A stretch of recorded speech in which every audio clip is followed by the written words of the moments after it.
Class में first आने का बेस्ट उपाय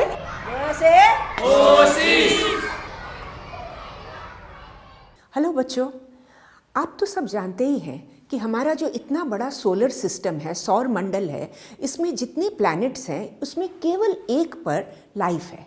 हाँ, वो है अर्थ। पर आपने कभी सोचा क्यों, बाकियों पे क्यों नहीं है?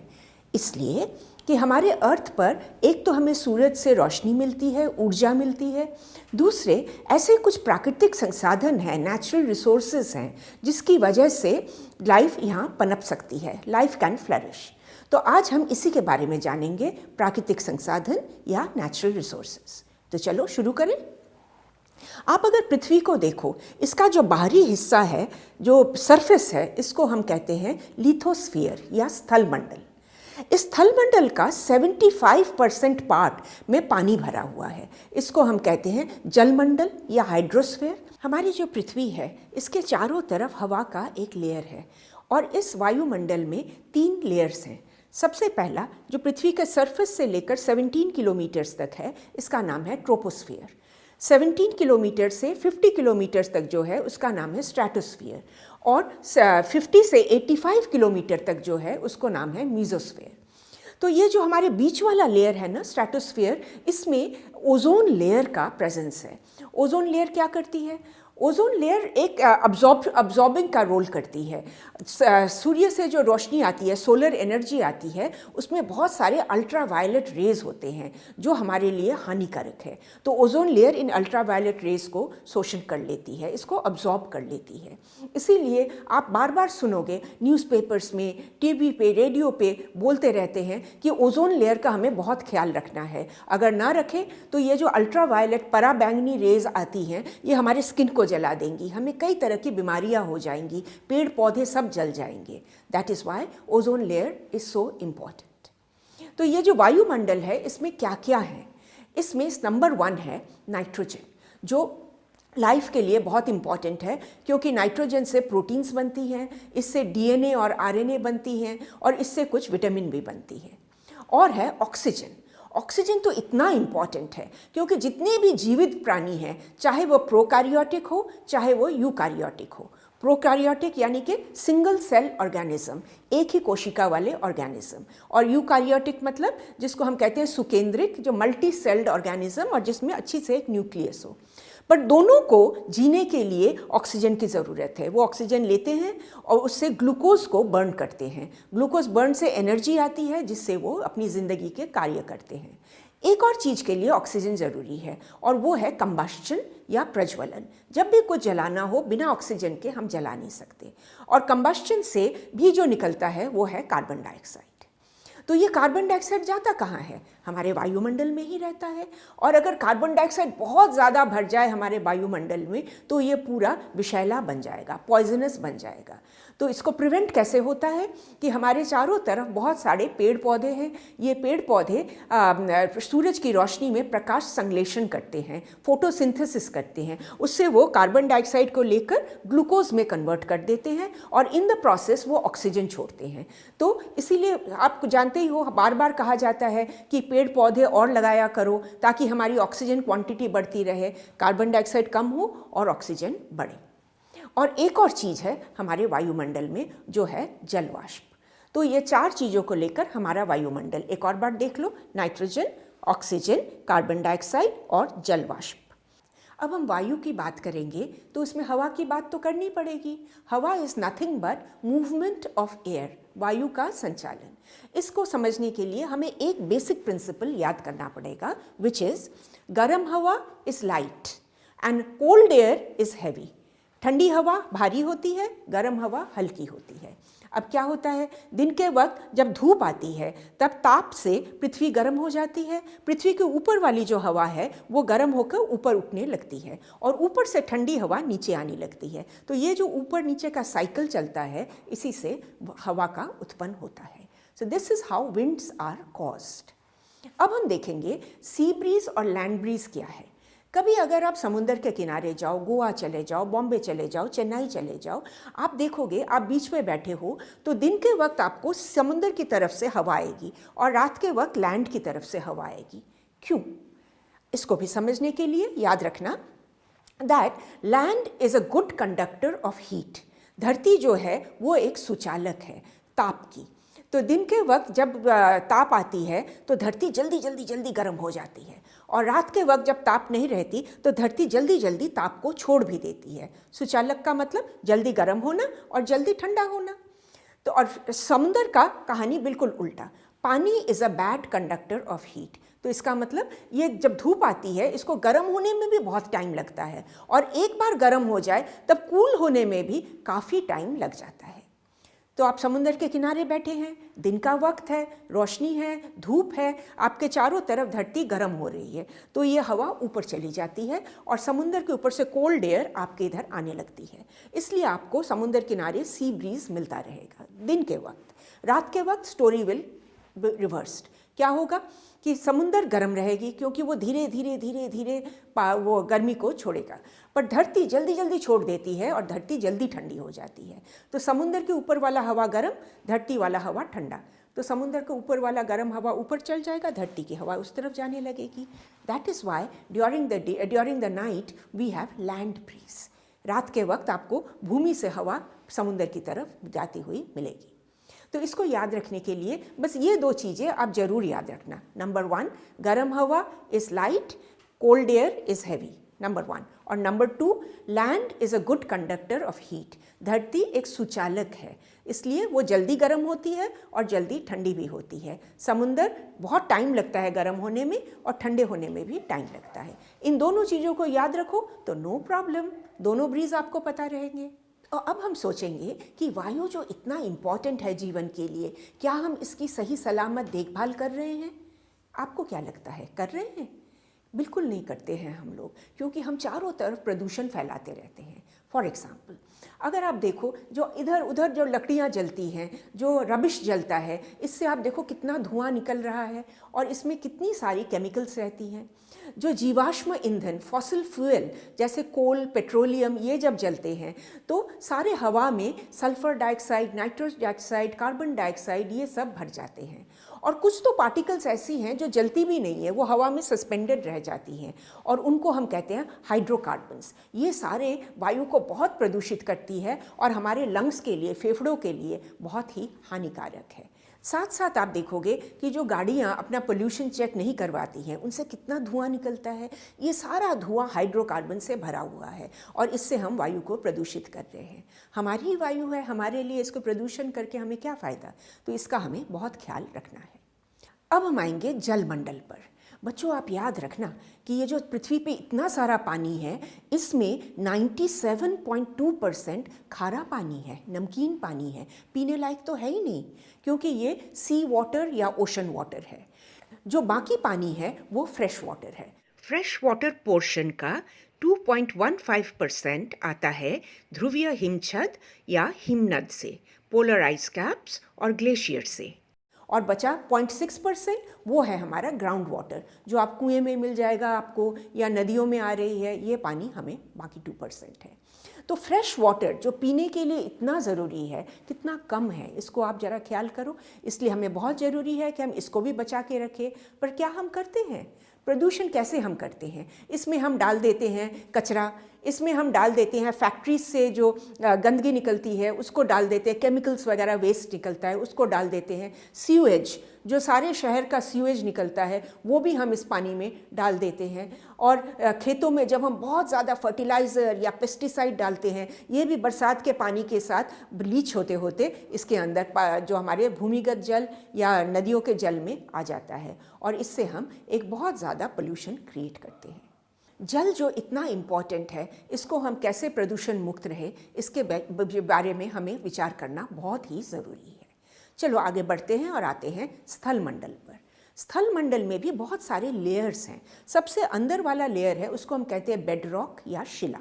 उसके ऊपर वाला जो लेयर है उसमें वो बेड रॉक शिला के बड़े बड़े टुकड़े होते हैं और उसको हम कहते हैं जनक चट्टान या पेरेंट रॉक।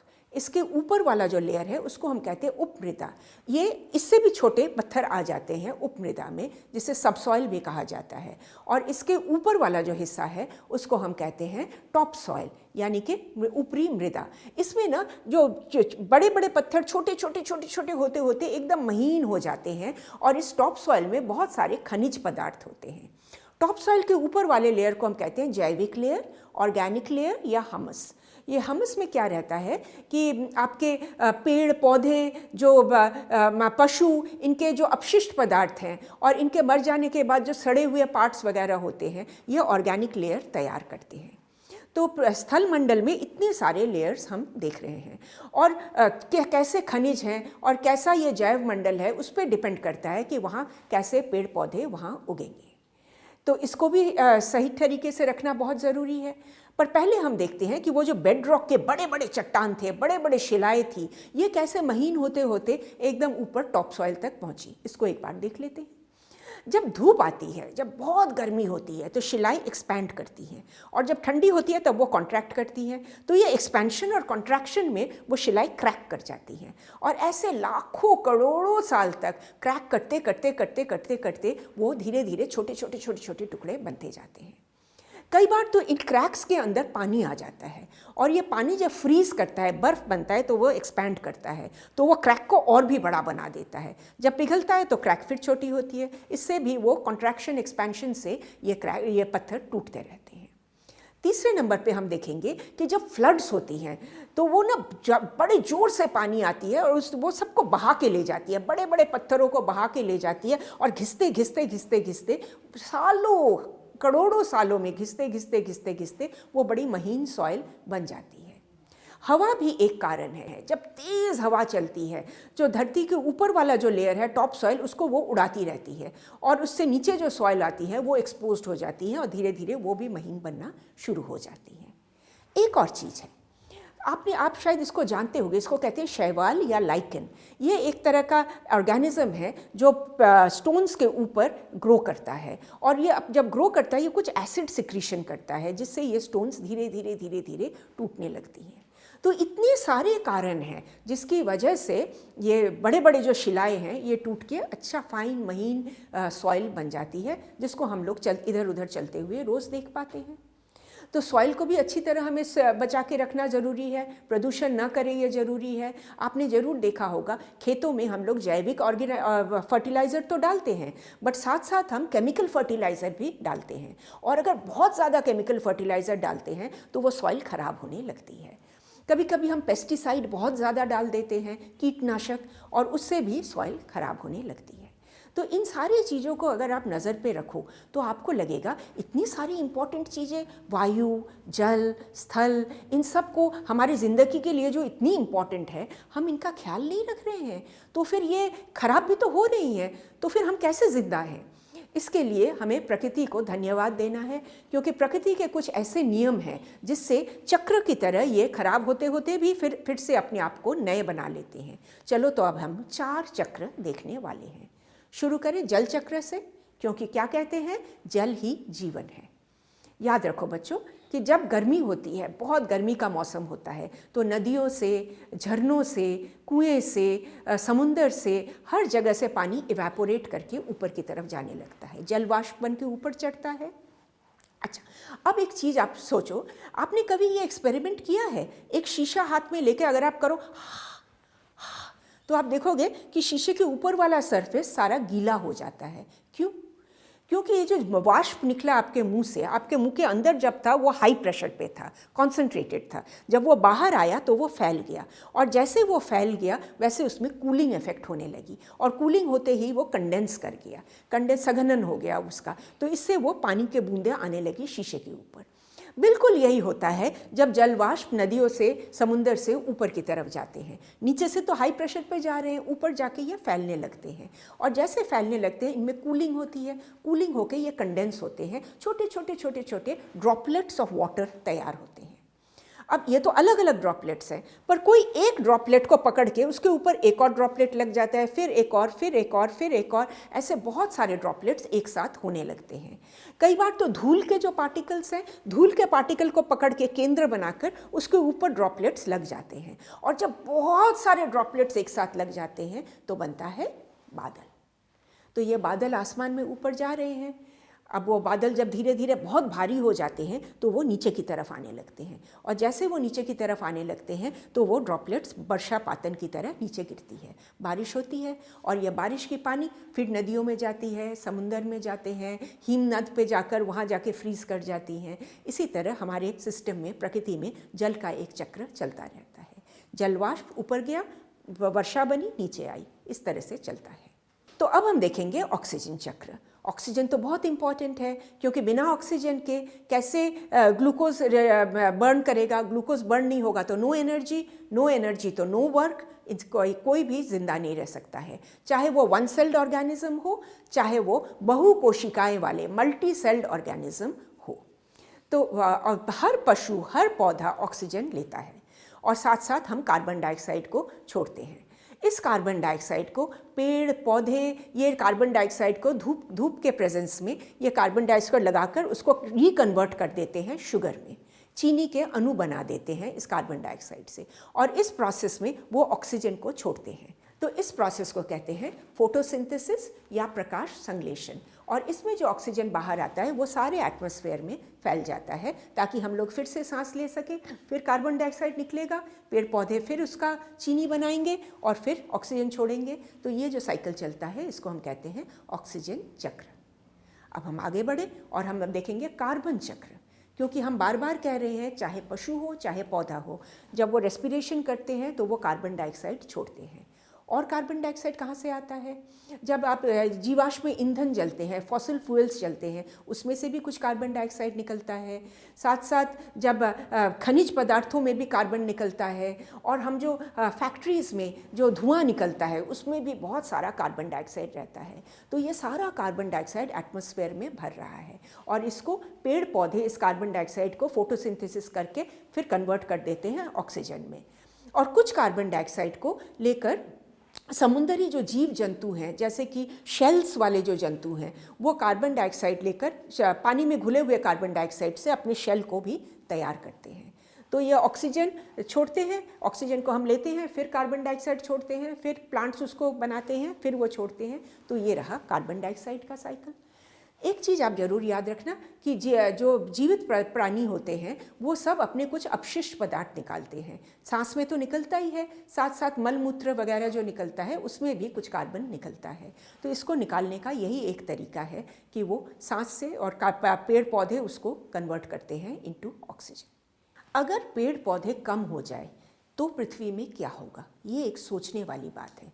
इसको कहते हैं ग्रीन हाउस इफेक्ट। इसको देखो, आप देख रहे हो एक शीशे का कमरा है। जिन जगह पे बहुत ठंड होती है वहाँ डेलिकेट पेड़ पौधों को बचाने के लिए ऐसे शीशे का कमरा बनाया जाता है। तो इसके अंदर जो पौधे सांस ले रहे हैं ये सारा कार्बन डाइऑक्साइड इकट्ठा हो रहा है, और इससे ना टेम्परेचर बढ़ती जाती है, और जैसे टेम्परेचर बढ़ती है ये पेड़ पौधे बहुत सर्दी में ठीक रहते हैं।